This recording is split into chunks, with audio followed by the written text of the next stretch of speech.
Ever since the advent of naval warfare, the fast and stealthy removal of the troops from enemy territory has always been a difficult task.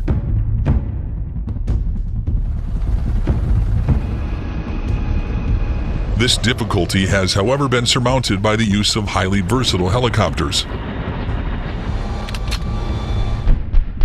When special forces carry out missions in potentially dangerous territory, it is imperative that they be extracted as efficiently as possible.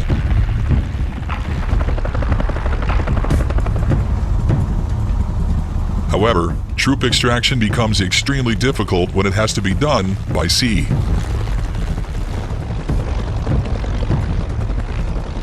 While smaller boats can be used to quickly ferry the teams out of danger, ships like destroyers and aircraft carriers are not fast enough to escape detection or immediate reprisal.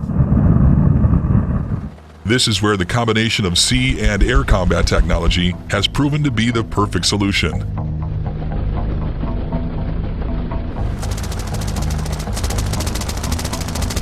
For years now, the 100-foot-long Boeing CH-47 Chinook helicopter has given most Navy teams in small water craft the much-needed edge.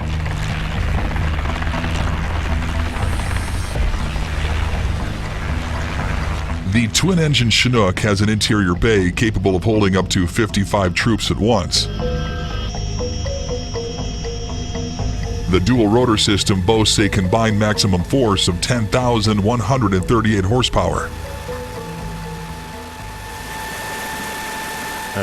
Typically, we can provide about 15 to 16,000 pounds of heavy lift support to the customer. So that could be either internally loading a Humvee with a trailer, that could be any sorts of palletized cargo. We have the cargo on and offloading system, the cool system installed in the aircraft. That allows us to use the Air Force 463L pallets to easily get cargo on and off the helicopter with winch capability. We have 3 cargo hooks on the aircraft. So we have the forward, center, and the aft, which allows us to lift just about anything up to the max gross weight of the aircraft, as long as it's rigged appropriately. As a fast deployment helicopter, it also features a large ramp at the rear. In situations where a small boat needs to be extracted quickly, pilots will simply hover at water level.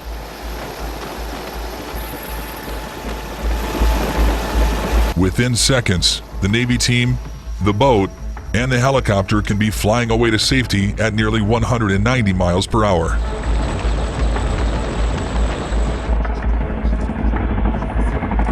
Chinook was designed by Boeing in the early 1960s, seeking better capabilities than what was obtainable with the helicopter models of that time.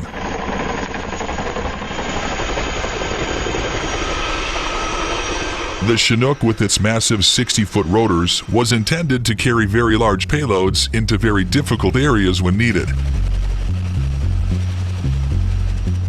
With the ability to transport up to 13 tons, it allows for the movement of large numbers of troops and vehicles wherever they are needed on the battlefield.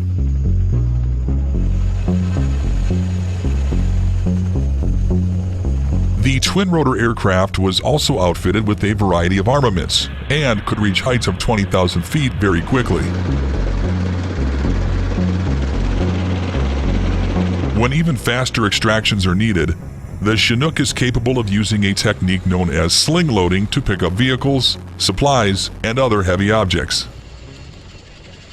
I would say the most difficult and the most dangerous maneuver that we do is doing sling load operations when we have actual soldiers hooking up a load from underneath the helicopter as I'm hovering just several feet above their head. And to think that, 50 pounds of force could come down on them if I don't do my job. This is essentially a tough sling load line and swivel attached to the bottom of the fuselage. While hovering, the rope can be quickly hooked to straps on the payload by soldiers on the ground, minimizing the time it would have taken to load the helicopter before getting airborne.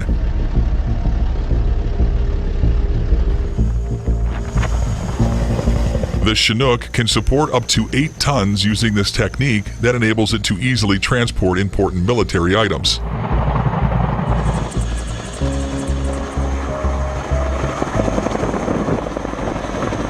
Basically, my crew and myself are responsible for bringing a combat medical team to the initial point of injury and bringing them back to a Role 2 hospital.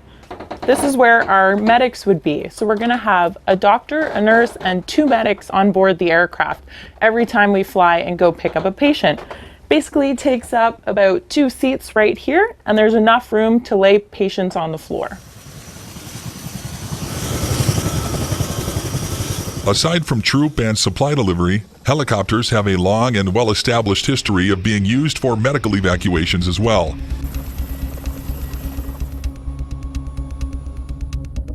In fact, their ability to remain stable and take off and land vertically makes them capable of assisting or rescuing civilian and military personnel regardless of their location. Currently, most developed countries use helicopters as ambulances for hospitals, as well as Coast Guard medical emergency vehicles.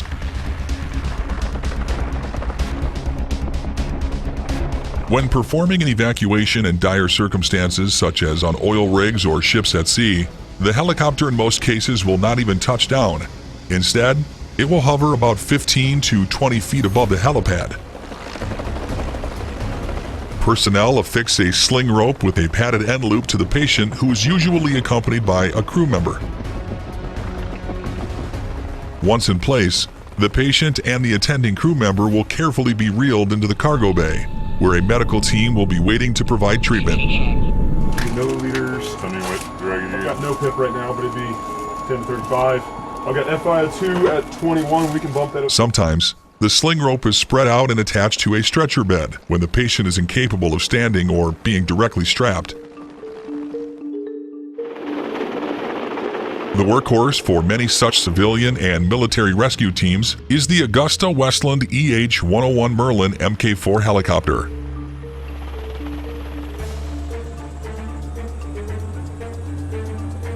An advanced design first introduced in the late 1990s, this single-rotor helicopter boasts a 64-foot fuselage with enough space for up to 24 fully equipped troops.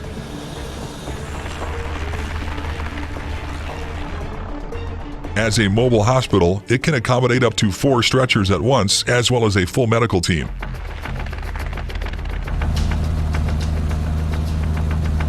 The EH-101 is particularly easy to recognize thanks to its shovel-shaped BERP rotor blade tips, which improve aerodynamic efficiency and increase the max takeoff weight.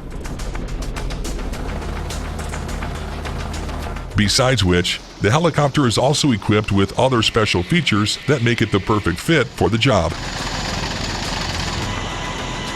The versatility of helicopters like the Merlin Mk4 continues to outweigh any negatives of using helicopters for offshore rescues.